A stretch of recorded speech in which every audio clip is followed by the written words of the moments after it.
मित्रों, 12 ज्योतिर्लिंगों में से आज हम लास्ट का 12वां ज्योतिर्लिंग कौन सा है और उसमें क्या लिखा है।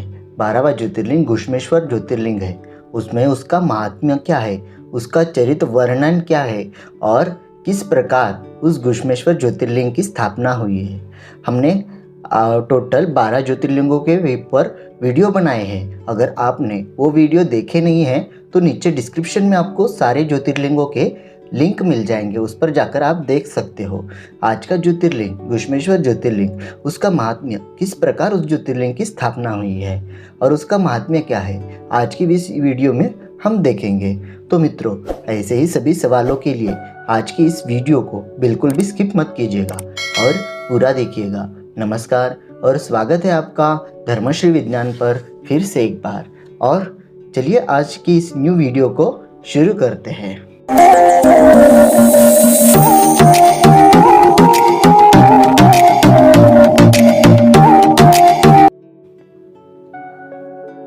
दक्षिण दिशा में श्रेष्ठ देवगिरी नामक एक महान शोभा से युक्त पर्वत विराजमान है, जो देखने में विचित्र मालूम पड़ता है।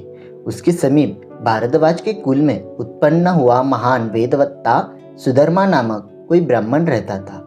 उसकी शिव धर्म परायण पति सेवा में सदा तत्पर रहने वाली थी और गृह कार्यों में दक्ष सुदेहा नामक बाहरिया उसकी वह थी।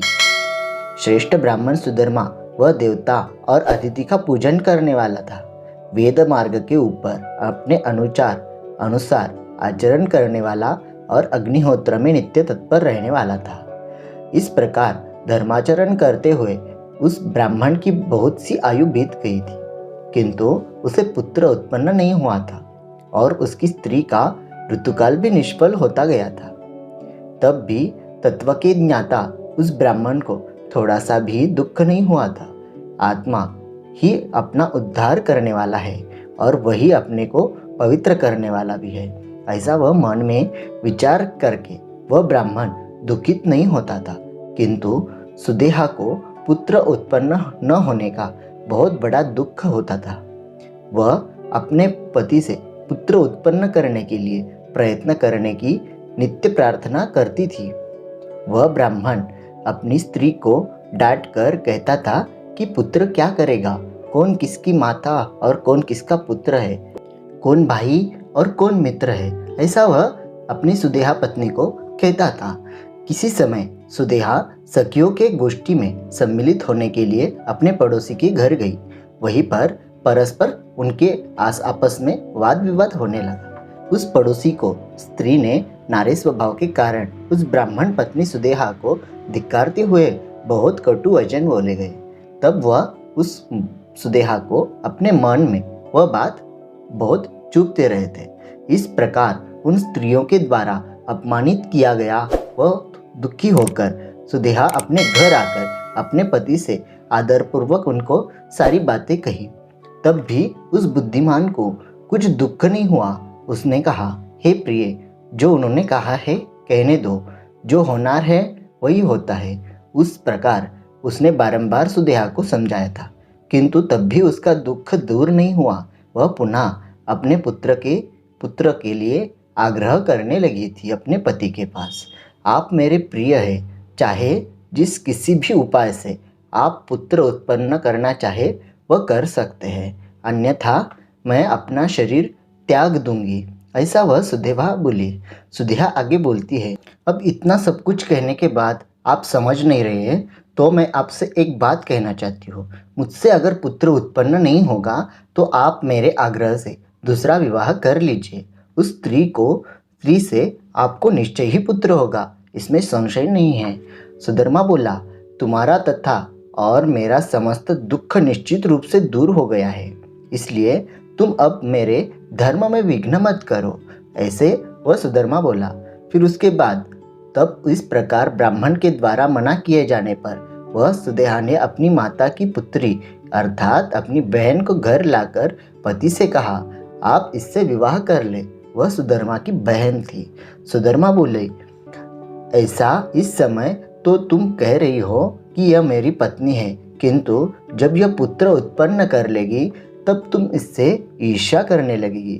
तब वह बोली, अपने पति द्वारा इस प्रकार कहने जाने पर उसकी पत्नी सुदेहा ने हाथ जोड़कर और पुनः अपने पति के सुधर्मा से कहा, हे द्विज श्रेष्ठ, मैं अपनी बहन से कभी ईर्ष्या नहीं करूंगी। आप पुत्र उत्पत्ति के लिए निमित्त इसके साथ विवाह कर लीजिए, मैं अनुमति देती हूँ। इस प्रकार अपनी प्रिया सुदेहा द्वारा प्रार्थना किए जाने पर उस ब्राह्मण सुधर्मा ने वह विवाह विधि के अनुसार घुष्मा का पाणी ग्रहण कर लिया। घुष्मा का वहाँ पर उस सुधर्मा के साथ विवाह हो गया। इसके बाद उसके साथ विवाह किए जाने पर उस ब्राह्मण ने अपनी पहली पत्नी से कहा, हे प्रिय, हे अनघे, यह तुम्हारी छोटी बहन है और तुम्हें इसका सदा पालन पोषण और भरण करना चाहिए। यह वह अपनी पहली वाली पत्नी को बोलता था।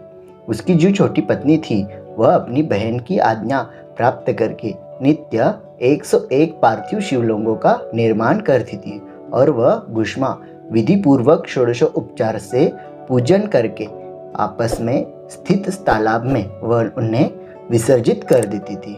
इस प्रकार वह नित्य शिवलिंग का विसर्जन करके पुनः दूसरे दिन पार्थिव शिवलिंग निर्माण करके आह्वान से लेकर विसर्जन तक अपनी कामना पूर्ण करने वाली शिव पूजा विधि पूर्वक करती थी।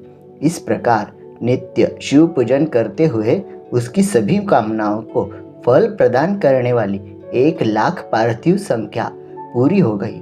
उसके अनंतर शिव जी की कृपा से उस सुंदर, भाग्यवान और सभी कल्याणकारी गुणों को पात्र यानी कि पुत्र उत्पन्न होगा। धर्मज्ञ में श्रेष्ठ वह विप्र सुधर्मा उस पुत्र को देखकर बहुत प्रसन्न हुआ और ज्ञान धर्म परायण और आसक्ति रहित होकर सुख का उपभोग करने लगा। उसके बाद से वह सुदेहा उससे अत्यधिक ईर्ष्या करने लगी थी। पहले उसका जो हृदय शीतल था अब वही तलवार के समान हो गया है। आगे इस कथा में होता है, सब लोग उस पुत्रवती को निरंतर प्रशंसा करते थे, किंतु सुदेहा यह सब और शिशु का रूप आदि सहन नहीं होता था उसे। इसी बीच कुछ विप्र कन्या देने के लिए वहां पर आए और सुधर्मा ने विधि पूर्वक उस अपने पुत्र का विवाह वहीं पर संपन्न कर दिया। सुधर्मा अपने विवाहित पुत्र और पुत्रवधू को लेकर घर आकर अपनी दोनों स्त्रियों के साथ हर्षित होते हुए उत्साह से प्रदर्शित करने लगा। इससे घुष्मा तो आनंदित हुई, पर सुदेहा दुखित हो गई थी, क्योंकि उसे पुत्र नहीं था और उस बात का वह हमेशा अपने मन में लेकर चुपती रही थी। वह उससे सुख को सहन नहीं करती हुई दुखी होकर पृथ्वी पर गिर पड़ी। और इसके बाद एक दिन सुधर्मा ज्येष्ठ पत्नी ने छुरी लेकर रात में वधू के साथ सोए हुए पुत्र के अंगों को खंड खंड काट कर उस तालाब में फेंक दिया था। इस प्रकार उस घमंडी और महाबला घुष्मा के पुत्र के सभी अंगों को खंड खंड किया और रात्रि के समय ही ले जाकर तालाब में उसी स्थान पर फेंक दिया जहाँ घुष्मा नित्य पार्थिव शिवलिंगों का विसर्जित किया करती थी। इसी के पश्चात प्रातः काल होने पर उठ करके वह वधू खून से लथपथ और पति के शरीर के टुकड़ों से युक्त शैया को देखकर बहुत दुखी हुई और उसने अपनी सास से कहा, आपके पुत्र कहाँ गए हैं? शैया रुधिर से लथपथ हो गई है और वहाँ शरीर के टुकड़े टुकड़े दिखाई पड़ रहे हैं। ऐसा कहकर उसकी पत्नी अत्यधिक विलाप करने लगी।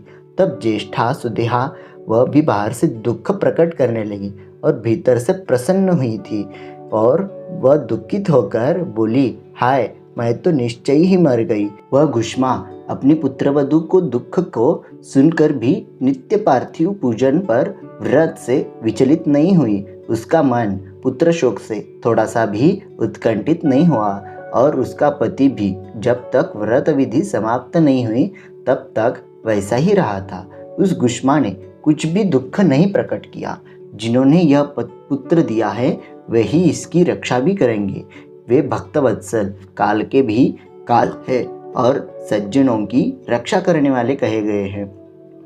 यदि हमारी रक्षा करने वाले एकमात्र प्रभु ईश्वर सदाशिव है तो चिंता की कोई बात क्या है। वे ही माली के समान उन प्राणियों का संयोग कराते हैं और पुनः उन्हें अलग भी कर देते हैं। इस समय मेरी चिंता करने से भी क्या होने वाला है।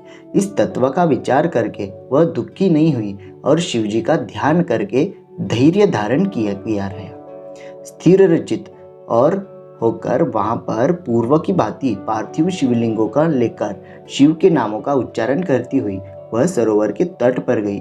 जब वहां पार्थिव लिंगों को डालकर वहां लौटने लगी तब उसने सरोवर के तट पर खड़े अपने पुत्र को देखा। मैं तुमसे मिलूंगा, मैं तो मर गया था, किंतु तुम्हारे पुण्य के प्रभाव से और शंकर जी की कृपा से अब जीवित हो गया हूँ। सूत जी बोले। फिर उसके बाद वह गुष्मा अपने उस पुत्र को जीवित देखकर भी वैसे ही अधिक प्रसन्न नहीं हुई जैसा कि उसके मरने पर दुखी नहीं थी, किंतु अर्थात शिवजी के ध्यान में तत्पर वह वैसे ही रही।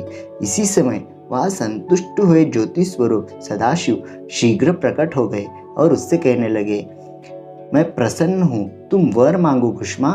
उस दुष्टा ने इसे मारा था, अब मैं अपने त्रिशूल से उसका वध करूंगा और उसे मारूंगा। तब विनीत हुई गुष्मा ने शिवजी को प्रणाम करके यह वर मांगा, हे नाथ, आप मेरी इस बहन को सुदेहा की रक्षा कीजिए, उसे न मारिए। ऐसे वह भगवान शिव जी के पास प्रार्थना करने लगी। गुष्मा बोली आगे, आपके दर्शन मात्र से पाप नहीं रह जाता है, इसलिए आपका दर्शन करते ही उसके सभी पाप दूर हो जाएंगे। तब वहां पर शिवजी बोले, गुष्मे, अब तुम कोई अन्य वर मांगो, मैं आपको वर दूंगा। मैं तुम्हारी भावना से और भक्ति से, निर्विकार स्वभाव से अत्यंत प्रसन्न हूँ, इसलिए तुम्हारा हित करना चाहता हूँ।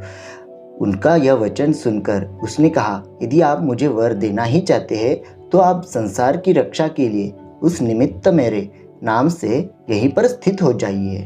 तब मैं तुम्हारे नाम से गुष्मेश्वर के रूप में प्रसिद्ध होकर यहाँ निवास करूँगा और सबको सुख प्रदान करूँगा। ऐसे भगवान शिव जी बोले।